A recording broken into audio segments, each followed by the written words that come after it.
warahmatullahi wabarakatuh. Selamat pagi Pak Deta dan teman-teman semua. Kami dari kelompok 9 akan mempresentasikan hasil kami tentang pricing and trading strategies. Lanjut. Dan ini adalah tabel konten kami. Dan yang pertama, pembahasan tentang key content, first image, competition, and value. Lanjut.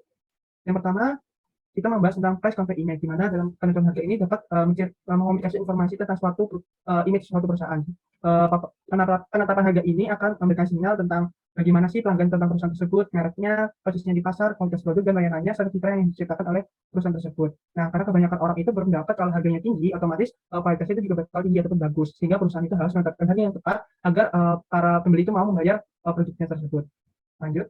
Kemudian ada rumus yang tentang hubungan antar nilai dan harga, di mana S tambah P bagi D harus lebih besar dari dolar ditambah E.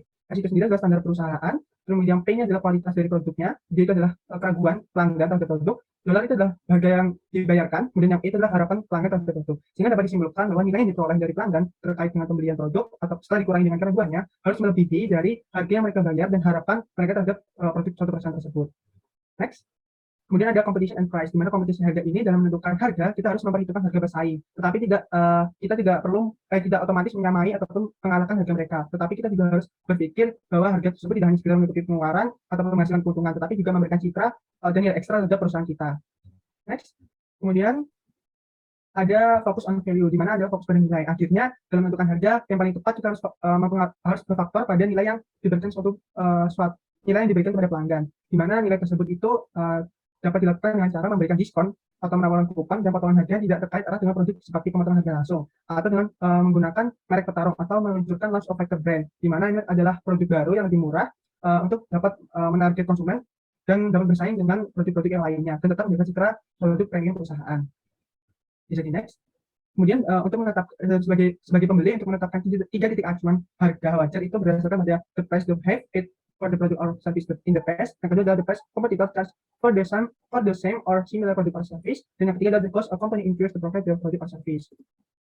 Kemudian di sini adalah ketika strategi yang dilakukan ketika bisnis itu mengalami peningkatan harga yang pesat. Dimana yang pertama itu adalah komunikasi customer, kemudian ada menaikkan harga barang secara menaikkan daripada menaikkan harga barang, lebih baik itu adalah memberikan biaya tambahan, kemudian ada menghilangkan diskon, kupon dan promosi, kemudian adalah menawarkan produk dengan kuantiti dan size yang lebih kecil. Kemudian juga ada lebih fokus pada peningkatan efisiensi dimanapun perusahaan itu berada. Kemudian juga menekankan nilai bahwa perusahaan itu akan memberikan nilai yang terbaik bagi pelanggan. Di next. Kemudian cara selanjutnya adalah menaikkan harga secara bertahap dan konsisten daripada menaikkan harga itu secara besar-besaran atau skala besar. Kemudian ada beralih ke bahan baku yang lebih murah yang memungkinkan. Kemudian bisa mengantisipasi kenaikan biaya bahan dan cobalah untuk mengunci harga lebih awal. Kemudian juga bisa mempertimbangkan penyerapan kenaikan biaya. Kemudian ada mengubah atau modifikasi produk atau layanan untuk menurunkan cost atau biayanya, dan melakukan perbedaan atau memberikan perbedaan terhadap produk perusahaan kita dengan produk pesaing. Next. Kemudian materi kedua tentang pricing and strategies and tactics. Bisa dilanjut. Untuk materi ini tuh ada tentang introducing a new product, di mana dalam memperkenalkan produk baru kita harus berfokus pada 3 tujuan ini. Yang pertama adalah get the product accepted atau pastikan pembeli dapat diterima. Nah, produk yang baru ini seperti ada produk revolusioner, ada produk yang sangat unik dan baru di dalam pasar sehingga kisaran harganya itu cenderung lebih besar. Kemudian ada produk evolusioner, itu adalah menawarkan produk upgrade dan peningkatan produk yang sudah ada sehingga kisaran harganya itu tidak seluas dari produk revolusioner. Kemudian habis itu ada me-too product, ini adalah produk yang sama fiturnya dengan di pasaran sehingga cakupan harganya itu lebih sempit. Kemudian harus memaintain market ataupun pasar-pasar saat persaingan tumbuh. Kemudian juga harus mendapatkan profit dengan tidak mengenakan biaya terlalu kecil atau terlalu tinggi. Jadi lanjut. Kemudian ini adalah cara-cara yang dapat dilakukan suatu perusahaan. Strateginya pertama adalah penetrasi, yaitu dengan cara memberikan harga yang lebih murah. Kemudian ada skimming, itu memberikan harga yang lebih tinggi karena cakupannya itu berisi kelompok elit. Kemudian yang ketiga adalah life cycle pricing, itu adalah menaikkan harga, tetapi ketika ada kemajuan teknologi itu segera menurunkan harga sebelum pesaing itu melakukannya. Next. Nah, kemudian ini adalah strategi yang dapat dilakukan oleh para perusahaan ketika memasarkan penentukan harga pasaran produk yang sudah mapan. Yang pertama adalah outpricing atau harga ganjil, kemudian ada price lining atau lain dari price, kemudian sudah ada premium pricing atau harga premium terhadap produk dasar. Kemudian habis itu ada dynamic pricing atau harga dinamis yang diberikan kepada konsumen yang sering membeli di perusahaan tersebut. Kemudian ada bisa dilanjut. Kemudian ada leader pricing, itu adalah teknik yang populer dengan cara menurunkan harga barang-barang branded. Kemudian ada geographic pricing, itu berdasarkan geografis dan biaya transportasi. Kemudian juga ada diskon, itu ada dengan pengurangan dari harga normal. Kemudian juga ada bundling, itu harga paketan. Jadi lanjut. Kemudian yang sebenarnya ada optional product pricing, yaitu dengan cara penjualan produk dasarnya itu lebih rendah. Kemudian ada captive product pricing, yaitu penjualan produk dasarnya itu harus disertai dengan produk aksesoris. Kemudian ada by product pricing, yaitu pendapatan penjualan produk sampingnya itu ditingkatkan agar lebih kompetitif dalam penjualan harga produk utama. Lanjut. Kemudian yang ke-12 ada suggested rate prices. Itu kita menentukan harga itu dengan harga eceran yang telah disarankan, sehingga tidak perlu memutuskan penetapan harga lagi. Kemudian ada follow the leader pricing, itu dengan cara kita tidak perlu menetapkan harga, kita hanya mengikuti harga di wilayah geografis tersebut. Untuk selanjutnya dan bisa dilanjut oleh rekan kita Adel. Oke, terima kasih. Jadi yang ketiga adalah pricing strategies and methods for retailer. Nah, di sini maksudnya adalah, jadi metodenya adalah markup. Markup di sini adalah the difference between the cost of product or service and its selling prices. Jadi adalah perbedaan dari harga jual dan juga cost atau biaya yang dikeluarkan untuk membeli produk tersebut seperti itu. Lalu ada business markup must be large enough. Jadi business markup-nya adalah harus lebih besar untuk menghasilkan reasonable profit. Lalu gimana sih cara untuk mengekspres atau mendefinisikan markup ini? Caranya bisa di sini. Untuk dollar markup adalah retail price dikurangi cost of the merchandise. Jadi itu adalah inti dari markup. Harga jual sebuah barang dikurangi dengan biaya untuk mendapatkan atau mendapatkan merchandise atau barang dagangan. Bisa dilanjut. Oke, selanjutnya ada cost of merchandise. Jadi yang dimaksud cost of merchandise itu adalah bukan hanya uang yang dikeluarkan untuk membeli barang dagang tersebut, tapi adalah biaya lain yang dikeluarkan untuk menghasilkan merchandise. Misalnya adalah biaya transportasi seperti itu. Lalu juga di sini ada juga ditambahkan dengan profit atau misalnya ekspektasi dari profit dari suatu perusahaan, lalu dikurangi dengan diskon-diskon yang didapatkan dari tempat membeli barang dagangan tersebut. Nah, di sini markup can be varied cross industry. Contohnya adalah misalnya popcorn yang ada di bioskop akan memiliki nilai markup yang lebih tinggi daripada popcorn yang dijual di tempat yang lainnya gitu. Lalu ketika suatu perusahaan entrepreneurs itu ya sudah punya financial plan, di sini mereka sudah bisa membuat initial markup atau markup awal. Caranya bisa dilihat di kotak di bawah ini. Mungkin bisa dilanjut. Oke, lalu ketika tadi sudah ditemukan gitu ya, maksudnya presentasi dari markup-nya, nah di sini kita bisa menghitung nih appropriate retail price atau harga yang akan dijual di pasaran nanti gitu. Caranya adalah biaya atau dollar cost per dibagi 1 dikurangi persentase dari price markup tadi. Bisa di next. Nah, selanjutnya tadi adalah retail, sekarang adalah pricing concept for manufacturer. Bisa dilanjut. Yang paling sering digunakan dalam pricing cost di suatu perusahaan manufaktur adalah namanya cost plus pricing. Di sini adalah teknik pricing atau teknik memberi harga di mana harga tersebut sudah mengcover biaya yang dikeluarkan dari material secara langsung, lalu biaya dari tenaga kerja atau labor, lalu factory overhead, biaya overhead pabrik, selling dan administrative cost, dan juga expected profit yang diharapkan dari suatu perusahaan. Lanjut.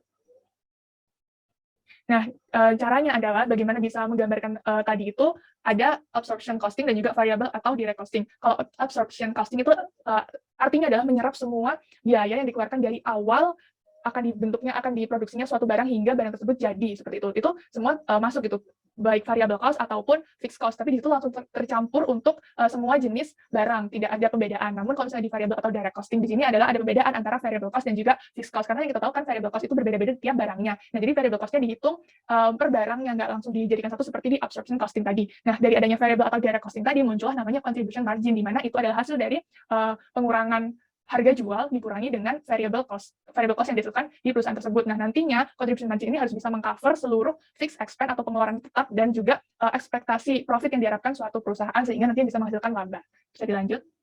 Lalu di sini ada break-even selling price, di mana maksudnya adalah minimum price at which the manufacturer will sell the item, atau harga paling rendah gitu yang bisa ditawarkan perusahaan manufaktur ke pasar. Atau di sini bisa aja tidak ada penerimaan profit untuk perusahaan tersebut. Caranya bisa dilihat di kotak yang orange ini. Nah, profit yang di dalam kotak orange ini maksudnya adalah mendeskripsikan tentang profit expected of the manufacturer. Jadi, misalnya perusahaan tersebut tidak mengharapkan profit itu, profitnya 0, kita bisa tulis 0. Kalau misalnya ada nominalnya, bisa tulis sebesar nominal tersebut. Lalu, the final selling price, harga akhir, paling akhir untuk yang bisa dijual ke pasar, itu harus menggambarkan atau harus masuk di dalamnya adalah fixed cost and variable cost, dan juga dia bisa menghasilkan generate reasonable profit untuk perusahaan. Mungkin bisa lanjut ke materi selanjutnya.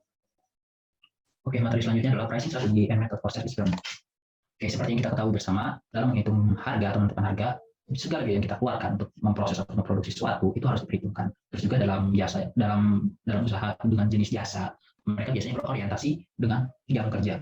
Selanjutnya juga, bagi sebagian besar juga perusahaan, tenaga kerja dan bahan merupakan bagian terbesar dari biaya yang biasanya dikeluarkan. Jadi dua pos tersebut adalah salah satu faktor yang menyebabkan harga biasanya lebih tinggi. Oke, selanjutnya adalah calculate the company pocket price band. Oke. Penentuan harga memiliki pengaruh yang signifikan dalam melihat kemampuan perusahaan dalam memperoleh keuntungan. Nah, hasil penelitian dari Galloway menunjukkan bahwa harga memiliki 4 kali dampak yang berpengaruh kepada probabilitas dibandingkan dengan peningkatan-peningkatan lainnya, seperti adanya price biaya terhadap biaya bahan baku atau bahan pokok lainnya. Seperti itu. Terus juga harga yang tadi sudah ditentukan dari perhitungan biaya-biaya tersebut, nah itu yang bakal dijadikan invoice price atau harga faktur. Nah, namun dalam mengkait pelanggan, ya pengusaha biasanya juga menerapkan diskon gitu dan juga mengeluarkan biaya untuk melakukan promosi-promosi jasa atau barangnya. Nah, hal tersebut juga mempengaruhi terhadap harga. Nah, dari grafik di sini juga bisa kita lihat di mana dari invoice price-nya yang tadinya 100% dan average pocket price-nya berubah menjadi 77,2%. Nah, hal itu disebabkan karena ada pos-pos biaya yang harus dikeluarkan gitu di luar biaya-biaya pokok seperti misalnya ada cash discount, ada belum discount, ada advertising dan lain sebagainya. Nah, hal tersebut yang menyebabkan harga yang tadi ditentukan 100% ya jadinya turun menjadi 77,2%. Oke, selanjutnya adalah kalkulatif open pocket price band dalam fokus diskon. Nah, diskon sendiri cenderung masuk ke dalam struktur penetapan harga perusahaan secara bertahap dari waktu ke waktu. Nah, penting sekali ini buat seorang pengusaha untuk mempertimbangkan kembali diskon-diskon yang akan diberikan. Nah, terkadang karena kita sudah sudah punya rekanan bisnis, sudah punya pelanggan gitu, biasanya kita memutus gitu representatif kita untuk bernegosiasi dengan si pelanggannya. Ya, terkadang harga yang disepakati bersama itu lebih rendah dari harga yang awal yang udah perusahaan sepakati. Nah, itu juga berpengaruh terhadap profit yang nanti kita peroleh di akhir tahun. Seperti itu. Oke. Nah, kita ambil contoh dalam proses penghitungan atau dalam penentuan harga. Oke, di sini ada seorang pengusaha yang bergerak di bidang jasa reparasi komputer. Nah, biasanya si karyawan itu menghabiskan waktu selama 9,25 jam gitu untuk dalam satu hari. Nah, Net mau menghitung itu berapa harga yang bakal digunakan itu untuk jasanya. Oke, 104.000 ditambah 68.000 itu segala biaya yang nanti yang mungkin akan dikeluarkannya dibagi dengan jam kerja. Oke, didapatkan hasil 18,59 per jam. Oke, selain hari harga pokok yang sudah ditentukan, ya juga sebagai pengusaha yang mendapatkan untuk makan dari itu dimasukkanlah perhitungan merupakan net profit margin targetnya yaitu sebesar 18%. Oleh karena itu didapatkan hasil sebesar 22,68 per jam. Oke, dari hasil 22,68 per jam itu, net hasil mengcover gitu segala biaya dan mencapai profit gitu yang sebesar $27.000 tersebut. Nah, tapi harga $22 tersebut itu dengan asumsi segala layanan atau servis yang diberikan net kepada pelanggan itu sama semua. Tetapi pada nyatanya kan setiap pelanggan pasti datang untuk misalnya mereparasi laptopnya ya dengan keadaan yang berbeda-beda. Oleh karena itu spare part yang digunakan berbeda-beda, maka net harus menghitung lagi di mana harga atau biaya materialnya dikeluarkan terlebih dahulu gitu. Dengan perhitungan yang tadi sama seperti yang sebelumnya, tetapi mengeluarkan material didapatkan hasil 14,22 jam gitu. Dan terus ditambah lagi perhitungan di mana Net juga ingin mengambil margin di net profit margin sebesar 18% dan didapatkan hasil 17,34 per jam. Oke, dengan situasi tersebut Net juga menghitung kembali material tersebut, tetapi dengan catatan Net melakukan markup atas material tersebut sebesar 60% dengan asumsi yang tadi bahwa setiap pelanggan itu datang untuk meminta servis itu dengan keadaan yang berbeda-beda. Nah, setelah dihitung kembali yaitu tadi cost of service-nya ditambah cost materialnya dimasukin lagi beserta markup-nya didapatkanlah harga 134,96. Nah, kira-kira harga tersebut yang telah dihitung kembali yang merupakan harga yang tepat dan realistis. Oke, selanjutnya adalah the impact of credit on pricing. Oke, seperti yang kita tahu bersama, ya di seluruh dunia ya mayoritas telah memiliki kartu kredit gitu. Di Amerika Serikat saja sudah sampai pemilik kartu kredit sampai 1,9 miliar gitu. Terus juga udah lebih dari 26 bilion transaksi tiap tahunnya gitu. Dan seperti kita ketahui, data menunjukkan bahwa penggunaan kartu kredit dalam rangka pembelian itu 112% lebih tinggi dibandingkan pelanggan yang melakukan transaksi dengan cara tunai gitu. Nah, pasti pengusaha melihat ini adalah basis pelanggan yang potensial gitu untuk menggait pelanggan. Nah, tetapi perlu hati-hati gitu seorang pengusaha dalam menggunakan layanan kredit itu karena ada beberapa biaya yang harus tanggung.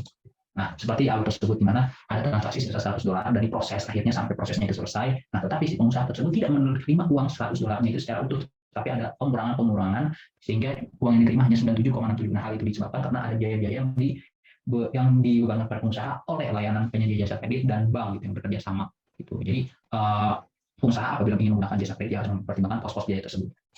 Oke, selanjutnya adalah installment kredit atau kredit angsuran. Nah, ini biasanya untuk transaksi yang kalau kita bisa bilang ya cukup besar lah nilainya, seperti kita membeli motor, mobil dan lain sebagainya gitu. Nah, biasanya pengusaha juga bekerja sama dengan pihak ketiga, misalnya layanan penyedia jasa leasing gitu. Kalau di Indonesia misalnya kita beli motor atau beli mobil gitu. Dan karena transaksinya besar, biasanya si penjual tersebut juga meminta untuk si pembeli untuk membayar down payment atau uang muka gitu, yang bertujuan agar si pembeli tersebut yang angsurannya nggak terlalu berat dan si penjual tersebut juga tidak terlalu mengambil resiko yang besar seperti itu. Selanjutnya adalah trade credit atau kredit perdagangan, kredit dagang. Nah, ini bedanya dengan tadi, kalau tadi melibatkan pihak ketiga, dan di sini si pengusaha tersebut yang sekaligus menjadi kreditur. Jadi pembeli yang membeli barangnya secara kredit dan kita sendiri yang menjadi kreditur. Jadi ya kita sendiri yang nagih setiap bulannya ke si pelanggannya. Nah, kita di sini juga harus hati-hati gitu karena ada kemungkinan juga pelanggan tidak bisa membayar gitu, atau tidak bisa melunasi. Maka dari itu biasanya kalau kita ketahui sama gitu, pasti si penjual itu menawarkan diskon, misalnya dia bisa membayar tunai dari waktu sekian sampai waktu sekian, atau misalnya 2/10 M/30. Nah, itu juga berusaha agar si